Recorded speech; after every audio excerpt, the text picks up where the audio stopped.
Сәлем қыздар, мен бүгін сіздерге үйдегі бар заттардан дайындалатын кекс пісіруді бөлісетін боламын. Және де мен каналыма тіркелуді ұмытпаңыздар. Бізге алдымен 2 жұмыртқа, разрыхитель, құм шекер, кішкене тұз, майонез, ұн қажет болады. Ал енді осының бәрін бір ыдысқа біріктіреміз. Ол үшін жұмыртқамызды алып ыдысымызға құямыз.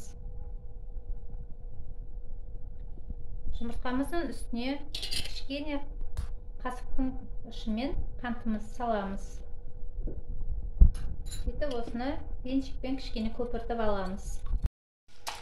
Тұзымыз бен жұмыртқамызды әбден араластырып алдық. Енді осыған қантымызды саламыз. Жарты кесе қант жеткілікті. Осыны әбден араластырып 2 есеге ұлғайтамыз. Қыздар, міне қантымызды, жұмыртқамызды араластырып 2 есеге ұлғайтып алдық. Енді осының үстіне майонезімізді қосамыз. Майонез жұмсақ қылып кекстің пісуіне ықпал етеді. Қазір осыны да әдемілеп араластырып аламыз. Беншіктің көмегімен. Қыздар, міне майонезімізді әбден араластырып алдық. Енді осыны үстіне қамыр қопсытқышымызды саламыз.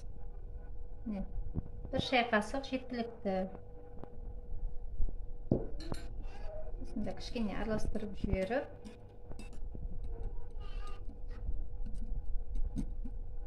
ұнымызды саламыз. Ұнымызды себелеп отырып, қажетімізше саламыз. Мен пока 3 қасық салдым. Осыны бір араластырып аламыз. Біз 3 қасық салдық. Енді кішкене тағы да 2 қасыққа қоюлығына қарап салып отырамыз. Сіздер де қоюлығына қараңыздар. Ал қыздар, міне біздің массамыз дайын болды. Өте керемет, әдемі болып шықты. Енді осыны формамызға, майлап дайындап қойған формамызға жаймен үлкен қасықтың көмегімен жарты-жартыдан салып шығамыз.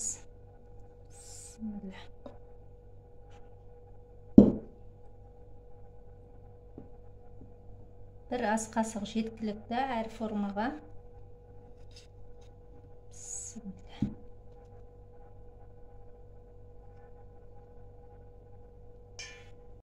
Ал қыздар, міне біздің массамызды формамызға орналастырдық. Бізде 12 кекс шықты.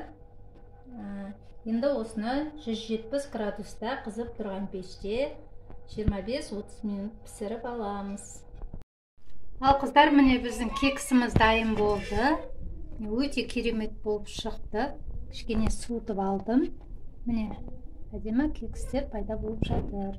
Енді осыны ыдысымызға формадан босатып салып аламыз. Қыздар, міне кексіміз дайын болды. Өте керемет болып шықты. Міне ортасы жұмсақ, әдемі болып, тығыз болып шығады. Қонақтарға қойсаңыздар да болады. Балдардың сүйіп жейтіні тамағы. Балдарыңызға күнде дайындап беріңіздер. Менің рецептім ұнаса, каналыма тіркеліп, лайк басуды, комментарий жазуды ұмытпаңыздар. Сау болыңыздар, ас болсын. Міне өте керемет.